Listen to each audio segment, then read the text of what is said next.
nous sommes ensemble. Bonsoir à tous et bienvenue à ce Flash Info.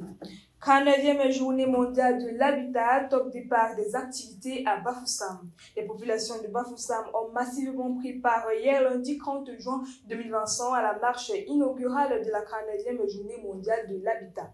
Conduite par la ministre de l'Habitat et du Développement urbain, Célestine Ketia, cette marche marque le lancement officiel des activités de la semaine, placée sous le très haut patronage du président de la République. Plusieurs activités sont prévues tout au long de la semaine, table ronde, visite de chefferie traditionnelle, foire, exposition, entre autres.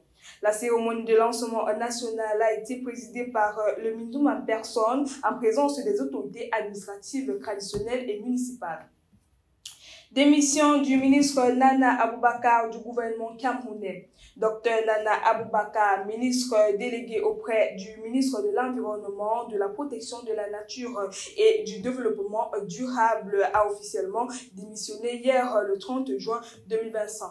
Sa lettre de démission a été remise au Premier ministre John Gouté. Cette nouvelle fait suite à la récente démission de Bello Bouba Maïgari et marque une tendance continue à quitter le gouvernement camerounais. Médecin originaire de Gaoundéré, le docteur Aboubakar a occupé son poste ministériel pendant plusieurs mandats sous le gouvernement de Philemon Yang et de Joseph John Gouté. Bien qu'il soit un militant du UNDP, il était souvent affilié au RDPC. Tragédie, Émile Gaston Bissosolo n'aura pas la chance d'obtenir justice pour sa fille. Un accident l'a arraché à la vie. L'homme qui demandait justice pour sa fille depuis le 29 août 2024 s'en est allé dans un accident de la circulation routière survenu dans la nuit du 30 juin 2025 sur l'axe EFOC.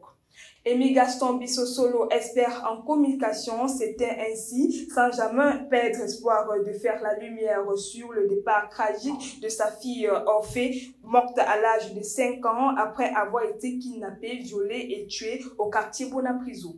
Lors de son dernier message, il disait ne pas avoir de suite de la part des autorités judiciaires et qu'il a fallu une autre démarche pour la réouverture de l'enquête. La FECAFOOT riposte face aux attaques répétées. Le comité d'urgence sort du silence. Depuis quelques jours, la Fédération camerounaise de football fait l'objet d'une virulente campagne de dénigrement orchestrée via les réseaux sociaux. Diffamation, calomnie, documents internes divulgués en violence des clauses contractuelles, la Fédération monte désormais au créneau.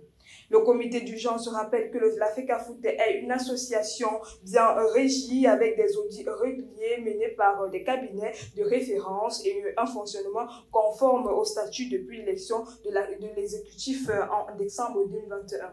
En attendant, la FECAFOOT affirme son engagement pour la transparence, la justice et la performance. Et c'est tout pour ce point d'actualité, mesdames et messieurs. Merci de nous avoir suivis et restez connectés sur les antennes de Campus TV.